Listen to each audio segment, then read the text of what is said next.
Hello class 10th students, हम लोग resource and development chapter पढ़ रहे थे ज्योग्राफी का। और हम यहाँ तक पहुँच गए कि जो है कौन कौन से फैक्टर हैं जिसकी वजह से हम सॉइल का क्लासिफिकेशन करते हैं। यहाँ पर हमने देखा था कि जो फैक्टर्स होते हैं सॉइल फॉर्मेशन के, वो हैं colour, thickness, texture, chemical, physical property, है ना। और भारत में कितने तरह के सॉइल पाए जाते हैं एक एक करके चलिए हम देखते हैं। भारत में रिलीफ फीचर्स जो है, India has varied relief feature, land form, climate, realm and vegetation types. Bharat में बहुत अलग अलग तरीके के लैंड फॉर्म हैं, क्लाइमेट भी है अलग अलग, वेजिटेशन यानी पेड़ पौधे भी अलग अलग तरीके के हैं। These have contributed in the development of various type of soil, और इनकी वजह से अलग अलग तरीके के सॉइल का निर्माण होता है या बनता है। पहला जो है वो अलूवियल सॉइल है। This is the most widely spread and important soil. ये सबसे ज़्यादा पाए जाने वाला और बहुत ही इम्पॉर्टेंट सॉइल है। In fact entire northern plain are made of alluvial soil. Northern plain या जो गंगा का मैदानी इलाका भी हम बोलते हैं, ये पूरा का पूरा एलुवियल सॉइल का बना हुआ है।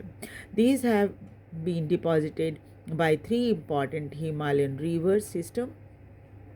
ये अलूवियल सॉइल जो है ये 3 हिमालयन रिवर सिस्टम की मदद से बनता है, the Indus, the Ganga and Brahmaputra. Indus नदी, गंगा नदी और ब्रह्मपुत्र नदी। These soils are extend in Gujarat and Rajasthan through a narrow corridor. और एक पतले कॉरिडोर से ये राजस्थान और गुजरात तक फैला हुआ है। ये देखिए, ये जो पतला सा कॉरिडोर आप देख रहे हैं, और ये ग्रीन कलर का जो है सारा का सारा अलूवियल सॉइल है। ठीक है, ये पूरा का पूरा, और ये सभी जितने हैं ये सब जो हैं वो अलूवियल सॉइल है। ठीक है, तो इतनी दूर फैले हुए हैं। Alluvial soil is also found in the eastern coastal plain, particularly the delta of Mahanadi, Godavari, Krishna and Kaveri. और यहाँ देखिए, ये डेल्टाइक रीजन है, ईस्टर्न कोस्टल प्लेन है, ये पूरा ईस्ट का इलाका है ना, ईस्टर्न कोस्टल एरिया है, और यहाँ पर भी ये पाए जाते हैं। बिल्कुल, महानदी, गोदावरी, कृष्णा, कावेरी का जो यहाँ पर नदियाँ हैं, ये अलूवियल सॉइल लेकर आती हैं अपने साथ। ठीक है, तो मैंने आपको बार बार सिखाया था ये मेजर सॉइल टाइप्स हैं, इसको आप बिल्कुल याद रखिएगा। कोई भी क्वेश्चन इससे ज़रूर कोई ना कोई क्वेश्चन आ जाएगा आपको एग्ज़ाम में, चाहे सेपरेटली आ जाए, एक एक अलूवियल सॉइल के कैरेक्टरिस्टिक बताने के लिए आ जाए, नहीं तो कुछ डिफरेंट टाइप ऑफ सॉइल के बारे में भी पूछा जा सकता है एग्ज़ाम में। The alluvial soil consist of various proportion of sand, silt and clay. और अलूवियल सॉइल जो है वो अलग अलग मात्रा में इसमें रेत, कीचड़ और क्ले, ये सभी सिल्ट जो तलछट होता है वो सब मिले हुए रहते हैं। As we move inland toward the river, जैसे ही हम रिवर वैली की तरफ जैसे ही हम जाते हैं, soil particle appear somewhat bigger in size. नदी की तरफ जाने पर इनके जो कण होते हैं मिट्टी के, वो थोड़ा बड़े होते हैं। And in the upper reaches of the river valley, that is near the place of the break of the slope, the soils are coarse।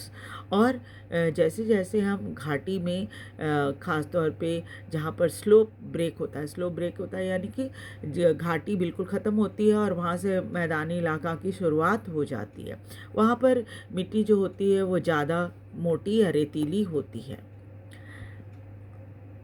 Such soils are more common in Piedmont plain such as Dooars, चोस और तराई। और इस तरह की जो मिट्टी होती है वो पाइडमेंट प्लेन्स में ज़्यादा मिलती है, जिसको हम दुआर, चोस या फिर तराई कहते हैं। Apart from the size of their grain, component grain or component soil are also described on the basis of their age.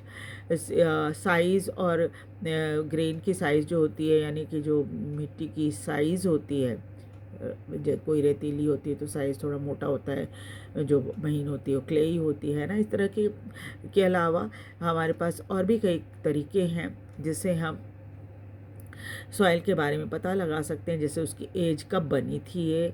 According to their as alluvial soil can be classified as old alluvial bangar और new alluvial खादर, है ना।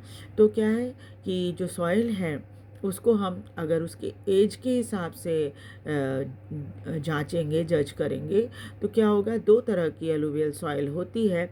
एक होती है old alluvial soil, और जिसको हम बांगर भी कहते हैं, और न्यू अलूवियल सॉइल जिसको हम खादर कहते हैं।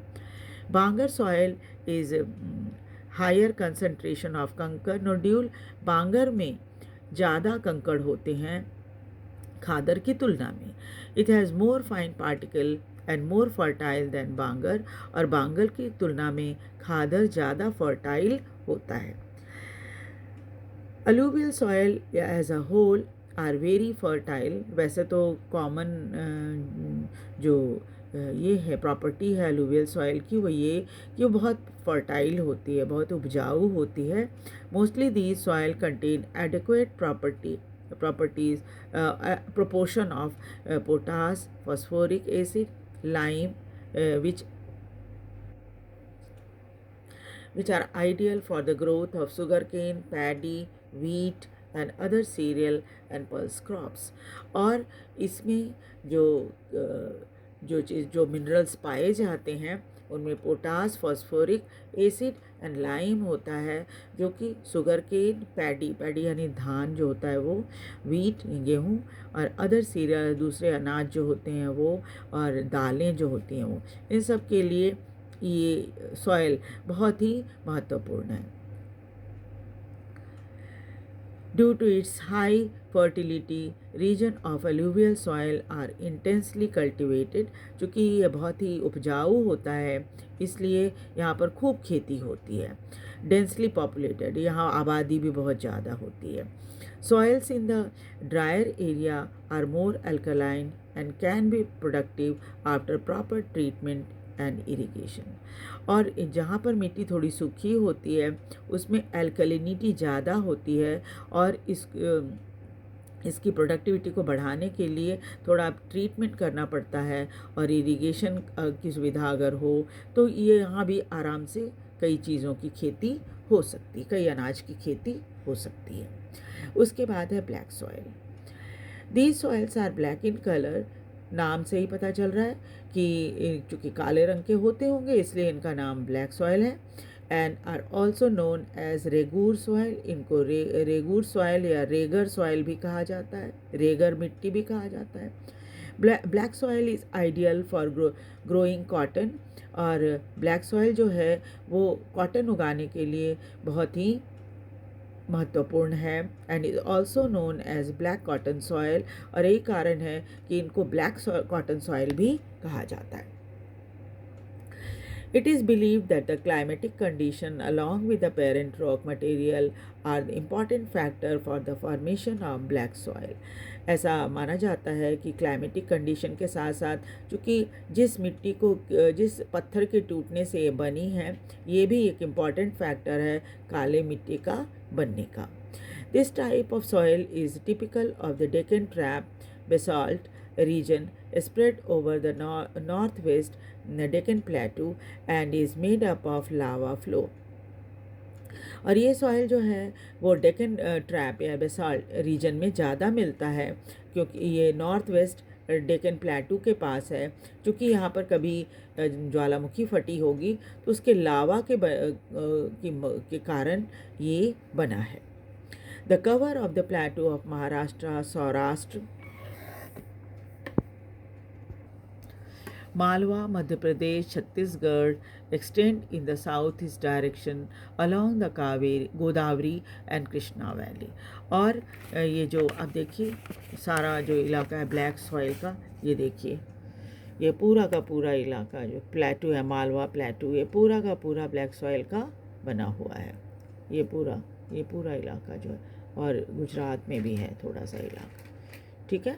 तो ये पूरा इलाका जो है वो क्या है, वो ब्लैक सॉइल का है। और इसके अलावा क्या है, मालवा प्लेटू के अलावा मध्य प्रदेश, छत्तीसगढ़ और साउथ ईस्ट डायरेक्शन में कावेरी कृष्णा वैली तक भी ये मिट्टी फैली हुई है। The black soil are made up of extremely fine clayey material. Black soil जो है बहुत ही महीन, एकदम जैसे क्ले की तरह। आपने बाज़ार से आप क्ले ख़रीदते होगे, देखते होगे, उसमें वाटर रिटेनिंग पावर बहुत ज़्यादा होती है। पानी बहुत समय तक, आप क्ले ख़रीद के जब लाते हो, चिकनी मिट्टी जो होती है वो क्या होता है, काफ़ी समय तक उसमें पानी होता है ना। They are well known for their capacity to hold moisture, और इसमें मॉइस्चर मेंटेन रखने की क्षमता बहुत ज़्यादा होती है। In addition they are rich in soil nutrients. इसके अलावा इसमें कई सॉइल न्यूट्रिएंट होते हैं, जैसे कैल्शियम है, calcium carbonate, magnesium, potash and lime. These soils are generally poor in phosphoric content. वैसे इसमें कैल्शियम कार्बोनेट, मैग्नीशियम, पोटाश और लाइम तो होता है, लेकिन फॉस्फोरिक कंटेंट्स कम होते हैं। They develop deep crack during the hot weather. और क्ले जो होता है वो क्या होता है, जब सूखने लगता है तो फट जाता है ना, इसलिए क्रैक्स बन जाते हैं उसमें। और which help in proper aeration of soil. और ये कोई बहुत बुरा नहीं है, गर्मी के मौसम में जब ये इसमें क्रैक पड़ जाते हैं तो इसे अच्छा ही माना जाता है, क्योंकि मिट्टी में प्रॉपर एयरेशन यानी हवा जो है मिट्टी के अंदर तक जाती है। These soils are sticky when wet. जब ये गीले रहते हैं तो बहुत चिपचिपे होते हैं, क्योंकि बहुत महीन होते हैं। And difficult to work on unless tilled immediately after the first shower और during the pre monsoon period. और ये बहुत चिपचिपे हो जाते हैं, इसलिए इस पर काम करना थोड़ा मुश्किल होता है। इसलिए जैसे ही पहली हल्की सी बारिश होती है, वैसे ही किसान इस खेतों को जोत देते हैं, ताकि इसमें जो भी बुआई करनी हो आसानी से कर सकें। Red and yellow soil. Red soil develop on crystalline igneous rock in the area of low rainfall in the eastern and southern part of the Deccan Plateau. ये जो रेड सॉइल है ये क्रिस्टलाइन होता है, इग्नियस रॉक्स से बना है। और जहाँ ऐसे इलाके जहाँ पर बारिश बहुत कम होती है, ख़ासतौर पे ईस्टर्न और सदर्न पार्ट डेक्कन प्लेटू का, वहाँ ये इस तरह की मिट्टी पाई जाती है। Yellow and red soil are also found in parts of Orissa, Chhattisgarh, southern part of the middle Ganga plain and along the Piedmont zone of the western घाट। और ये मिट्टी जो है वो कई इलाकों में पाई जाती है, जैसे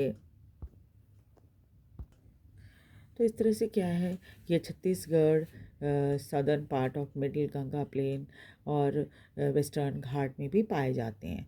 this soil develop a reddish colour due to diffusion of iron in crystalline and metamorphic rock. और इसका कलर लाल इसलिए होता है क्योंकि इसमें आयरन कंटेंट जो होता है वो ज़्यादा होता है। It looks yellow when it occurs in a hydrated form. ये जब गीला होता है तब तो रेड दिखाई देता है, लेकिन जब सूखा होता है तो ये येलो दिखाई देता है। उसके बाद है laterite soil. Laterite has been derived from the Latin word later, which means brick.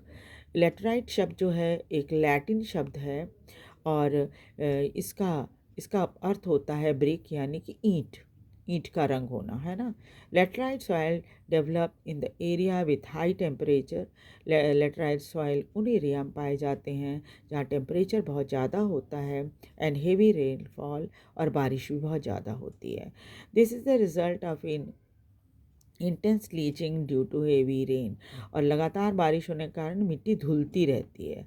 Humus content of the soil is low. यहाँ पर मिट्टी में पानी बहुत कम होता है। Most of the microorganism, particularly the decomposer like bacteria get destroyed due to high temperature.